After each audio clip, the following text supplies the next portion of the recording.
The Utah Jazz got a tutorial from the Milwaukee Bucks on what it is to be elite in the NBA. We're talking about it next on POSTCAST.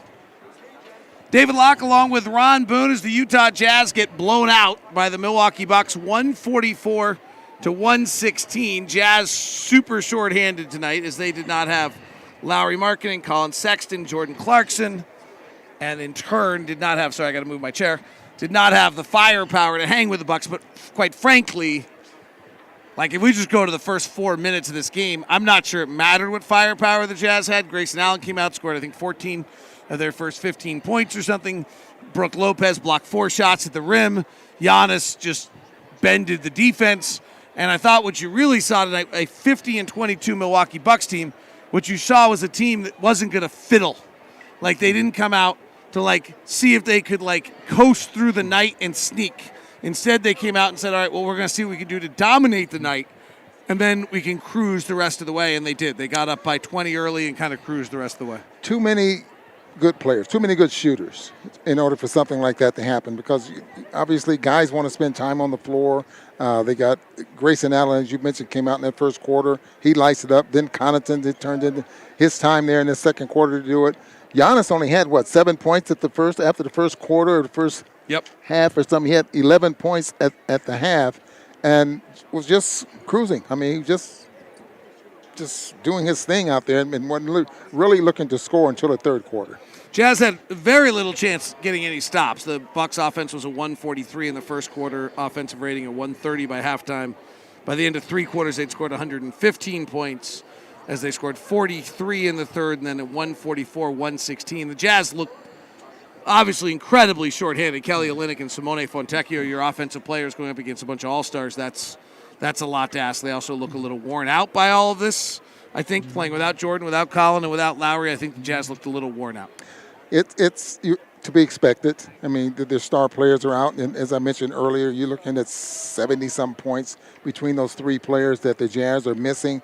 Not only that, I'm going to say 50-some shots, because I think Jordan Clarkson's averaging 17, and Lauri Markkanen is up to about 20 shots a ball game now. So it's especially since Collin Sexton's been out, but that's a lot of points sitting on your bench, and you're not getting anything out of them. I thought the first play of the game was really interesting because I thought it set a tone for what the Jazz were trying to do. Ochai Agbaji had the ball, went off a double stagger left to right, coming into the lane. They ran it about another 5 or 6 times throughout the game. It's clearly trying to give Ochai the opportunity to play with the ball as the primary guy. And I thought it was interesting to see, and this is not being critical. He was 1 for 8 tonight. Like, I don't care about that. I actually am fine with it. Because I've always said this about rookies, you want them to do something, even if it's bad, because then they can fix it. It's the rookies you worry about are the ones that do nothing. When Ochai would have games early in this year when he played 13 minutes and didn't put up a point, had almost nothing on the box score, I was far more concerned than a 1 for 8. But I did think it was interesting to see how far they were extending him.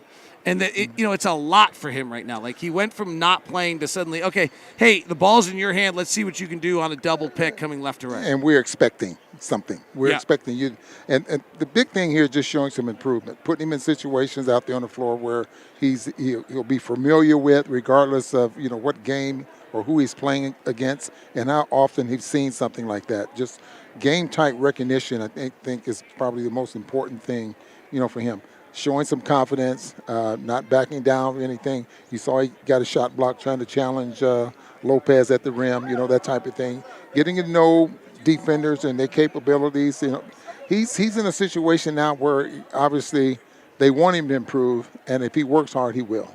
Where's the moment from a player standpoint where you're asking too much out of him? Is there, can you push him in the next 10 games? Can they push him too far, and then he actually he almost is kind of not broken by 10 games? Do you understand what I'm saying? Or is it all right at this point how you push him just as hard as you can and let him just fail as much as you can? I think failing is good for him, but I also think that you can throw too much at a player to the point where, okay, now he's doing more thinking and not playing on his instincts out there on the floor. Obviously they want him to play like he did, in college. I mean, he had the freedom and just doing those things that made him the 14th pick in the draft. But there's also There's also just much. I'd agree with you. Throwing too much at a player like that to the point where he's thinking about what he's supposed to do and not being that instinctive.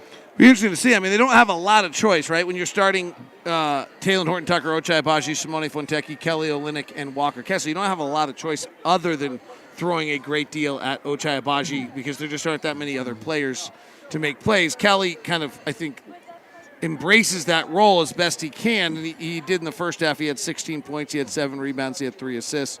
Talen's trying to do the best he can, but Drew Holiday was a lot for him tonight. He goes 5 of 17 in this one.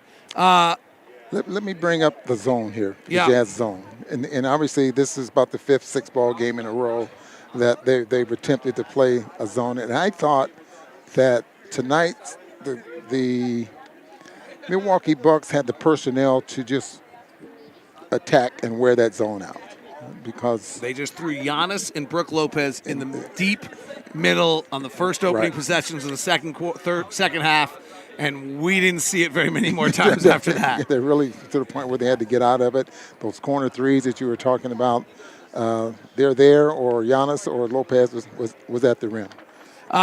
Joe Ingles returned tonight, upstaged by YouTube Jesser being in the house, but that's a totally different story.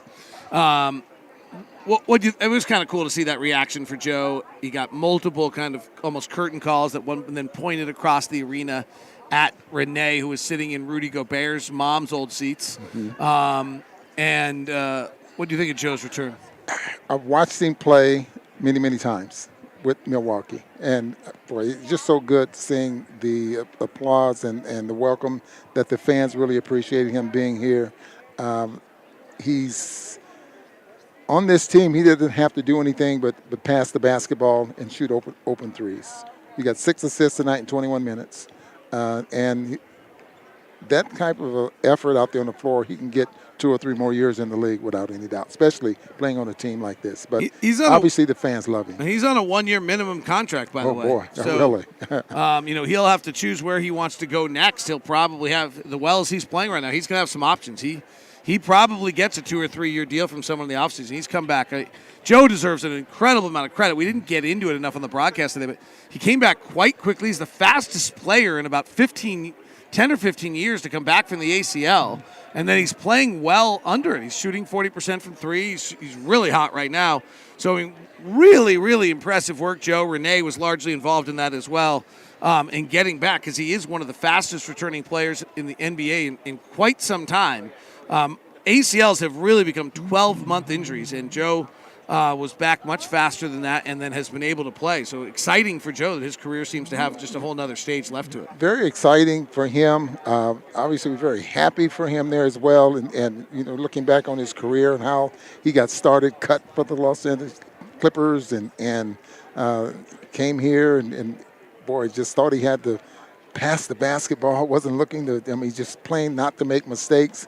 And then all of a sudden he becomes a big part of the Jazz's offense and what they're trying to do out there on the floor. Now, that ACL, he's not a player that plays up above the rim, doesn't do a lot of jumping to the point where he's going up and trying to block shots, and also he's not putting a lot of stress on that ACL. And it's probably one of the reasons that, he's able to come back and still get out there on the floor. I'll be honest on this one. I actually did not think he was going to be able to come back. And the reason is because I believe very strongly that there's this range by which NBA players exist athletically. Yeah.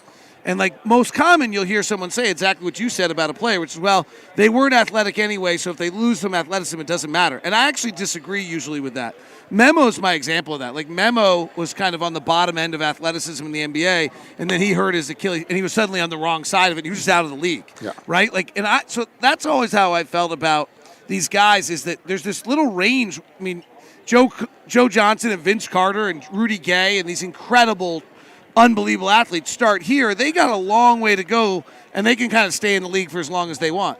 But when you start on the bottom end of the athleticism, and maybe Joe's a better athlete than we're giving him credit for, and so maybe he slipped from the middle down to the bottom half after the ACL. But once you get outside of that fulcrum of where you are an athlete in the NBA, you just don't play. You can't play. It's over. And I actually thought that's what was going to happen to Joe after the ACL. And so to his credit, maybe the first part is that he's just actually a far better athlete than he's ever gotten credit for. I'd go with that. Then the fact that doctors are getting so much better at treating these ACLs, the treatments that they're getting, not like the average guy that tears his Achilles. I mean, they go to get treatments 2 or 3 times a day, those type of thing. Bernard King, we'll go back years when he was one of the first that had a real bad ACL, comes back and probably had his best years as an NBA player. Hall of Famer now, after something like that. But they're getting very good at I think the recovery part of it is probably what they're getting better at. Right. Well, it'll be interesting to see. I hope he does. I will say this one thing will be really interesting on the Bucks is we didn't have any players to do this tonight, but they have some defensive players that are going to get hunted. Grayson Allen, Joe Ingles are 2 of them. Are Giannis and Brook Lopez so good defensively that they can cover for them in the playoffs? We'll find out. All right, 2 stars tonight, Ron Boone? Well, how about Simone? Yep. I thought he looked very, very good out there on the floor. 26, career high for him. Yeah, and probably Kelly Olynyk. Kelly Olynyk tonight with 16 and 7.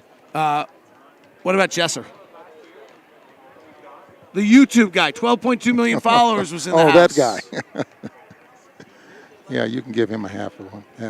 He gets half a star for being here tonight. Since we don't know what he... I don't know, but I'll bet you if I do like a bunch of Jesser stuff in the YouTube podcast, I'll get all sorts of like new followers. Oh, really? Yeah, we probably can increase our audience if we talk about Jesser here some more. All right. Okay, see you guys.